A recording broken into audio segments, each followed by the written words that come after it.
जय गुरु। वंदे पुरुषोत्तमं, वंदे पुरुषोत्तमं, वंदे पुरुषोत्तमम। परम प्रेम्य परम दयाल युग अवतार भगवान श्री श्री ठाकुर अनुकूल चंद्र जी के चरणों में कोटि कोटि प्रणाम। आदर्श के संबंध में चर्चा चल रही थी। एक भक्त ने प्रश्न किया, हे ठाकुर, अच्छा आदर्श आप किसे कहते हैं? आदर्श क्या है?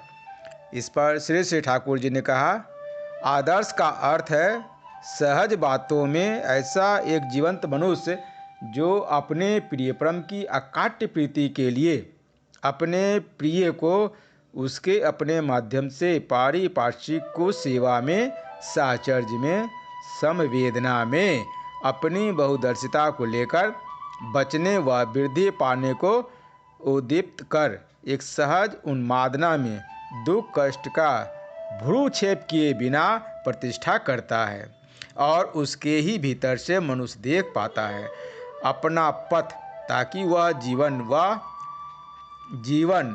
वृद्धि को सहज व अटूट भाव से आलिंगन कर सके। पुनः भक्त ने प्रश्न किया, छोटा बड़ा आदर्श लेकर मनुष्य तो चल ही रहा है, एक कोई उच्च भाव लेकर तो अनेकों चलते ही हैं। वह क्या हम लोगों का आदर्श नहीं हो सकता है? जीवंत आदर्श होना ही होगा।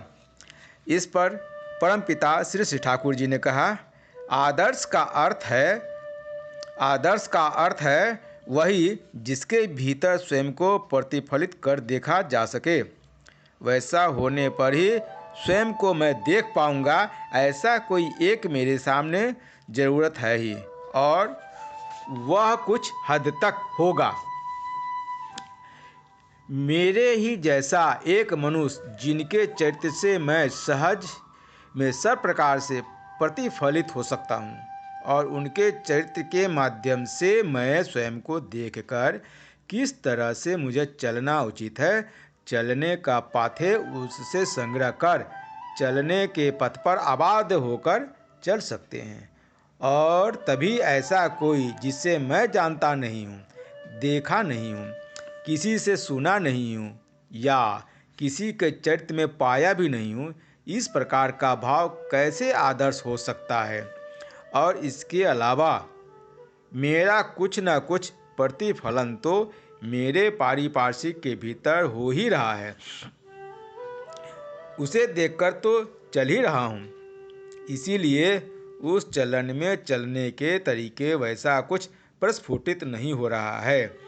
इसलिए बाध्य होकर जगह जगह विभिन्न तरह से अनुसंधान के सिवाय उपाय क्या है? इस पर पुनः भक्त ने प्रश्न किया, आपने जो जीवंत आदर्श को मानकर चलने की बात की है, एक मनुष्य को उस तरह से मानकर चलने का उपदेश आजकल के युग में कौन सुनेगा? आदिम युग में मनुष्य सरदार को मानकर चलता था, वह थी प्रिमिटिव अवस्था। आधुनिक युग में प्रिमिटिव युग का नियम क्यों चलेगा? इस पर परमपिता दयाल श्री श्री ठाकुर जी ने कहा, आदिम मानव के भीतर सनातन आदिम कैरेक्टरिस्टिक्स है, to live, to grow, to protect from undesirable circumstances. ये सब नेकेडली एक्सपोज थे। ह्यूमन कैरेक्टरिस्टिक्स जो pertaining to being and becoming है, वह चिरंतन है एवं सनातन है। वह उस समय भी जैसा था अभी भी वैसा है, और इसी से ही समझते हैं परिणाम भी वही रहेगा।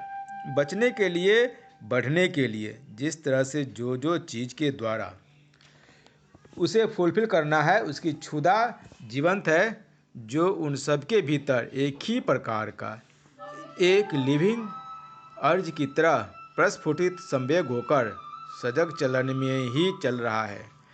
यदि सरदार या नेता का कोई प्राकृतिक प्रयोजन ही नहीं रहता, जब मनुष्य जंगली जाति का था तभी, बल्कि उसे स्वतः ही रिफ्यूज करता, कारण तब तो उस तरह का सिविलाइज नहीं हुआ है। उस प्रकार के एक्विजिस्टेंट का हैंकरिंग मनुष्य का है। मनुष्य ही क्यों, अति सिग्निफिकेंट इंसेक्ट का भी बचने के माध्यम से ही बिकमिंग का एक नॉर्मल अर्ज है, और उसके भीतर ही प्रत्येक स्टेप को अतिक्रम करने से ही होता है। इंजॉयमेंट या उपभोग, फिर उन स्टेप को सक्सेसफुली अतिक्रम करने को ही सुख समझते हैं। इसलिए नॉर्मल कैरेक्टरिस्टिक्स उस समय भी जो था अभी भी वही है। आदर्श का अर्थ है सहज बातों में ऐसा एक जीवंत मनुष्य जो अपने प्रिय परम की अकाट्य प्रीति के लिए अपने प्रिय को उसके अपने माध्यम से पारिपार्श्विक को सेवा में, साहचर्य में, संवेदना में अपनी बहुदर्शिता को लेकर बचने व वृद्धि पाने को उद्दीप्त कर एक सहज उन्मादना में दुख कष्ट का भ्रूक्षेप किए बिना प्रतिष्ठा करता है और उसके ही भीतर से मनुष्य देख पाता है अपना पथ, ताकि वह जीवन और वृद्धि को सहज व अटूट भाव से आलिंगन कर सके।